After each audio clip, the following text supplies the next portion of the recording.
Hi guys, so today I am going to show you how to make a stress ball using balloons, the tops of a water bottle, ta-da, and Play-Doh. Now this goes hand in hand with my homemade Play-Doh video, so you can either buy the Play-Doh, which it'll definitely take a whole one of the 50-cent Play-Doh ones, or like I'd say 2/3 of a regular Play-Doh to fill one of these.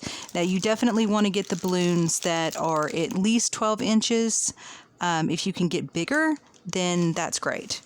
But I've got this Play-Doh. I basically just bought a tub of Play-Doh and scooped it out because we're making bags for the local kids and there's got to be 50 of them. So each kid will get 2 of these, and so they can make 2. So it's super easy. You take the lid, you very carefully cut it off the bottle. Now I use the water bottles that are a little thinner because you can just cut them with scissors. If you use pop bottles, then you're going to have to use an X-Acto knife. And make sure that you try to trim as much of the edge as possible so that it's not sharp. That's mainly for little kids. Because you don't want them cutting themselves, but you're going to be putting the balloon on anyways. So what you do is you kind of stretch out the top and you stretch it around the part of the bottle that usually has the lid on it. Kind of get it on there real good, stretch it out a little bit. Now, I will say that wedding balloons are much better. They didn't have wedding balloons, they just had the regular balloons. At least they had the 12-inch, but the wedding balloons are a little thicker. So you get a little air in there. Don't let the kids blow on the balloons. If they get moisture into the balloons, then the Play-Doh gets all gooey and sticky and you won't be able to fill them as much as you want to. Now with this one, I've pre-filled about half.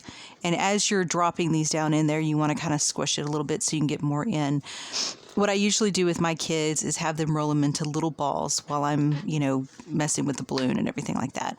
And then you will drop it down and just barely tap it to get down in there. The reason why I don't let the kids, unless they're a little bit older, do this is because a lot of times they'll hold on to it here and get it warm, or they'll, mess with the Play-Doh, because really while they're rolling the Play-Doh, they will over-roll.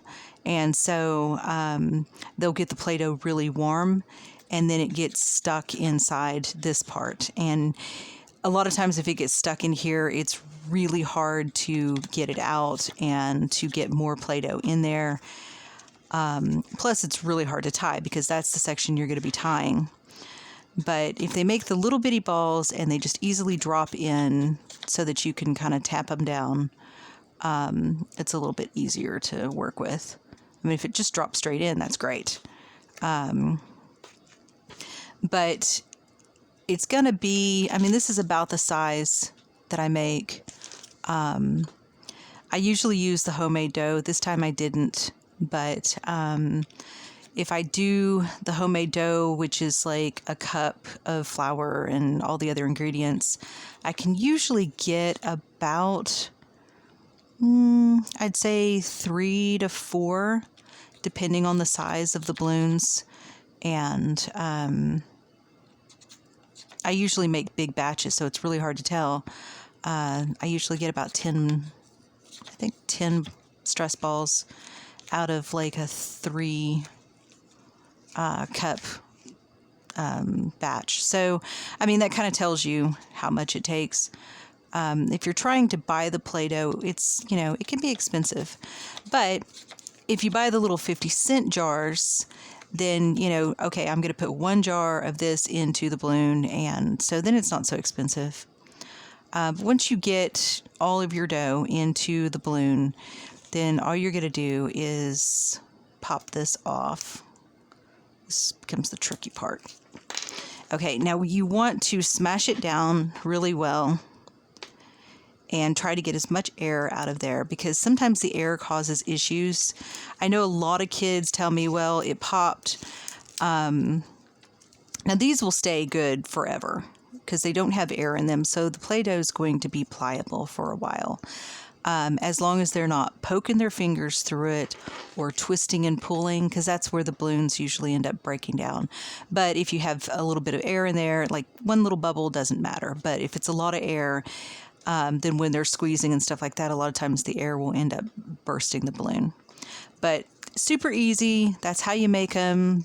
They are very satisfying to squish and to play with. And I mean, you can make these for the kids, you can make them for the adults, you can make them for the elderly. You know, if they're having strength issues, this is a little bit softer than your typical, you know, badminton or whatever balls that they use, you know, to build up strength. And it's a little bit more satisfying, I think, than just a ball that you squeeze. Anyways, that's it. Talk to you later. Bye.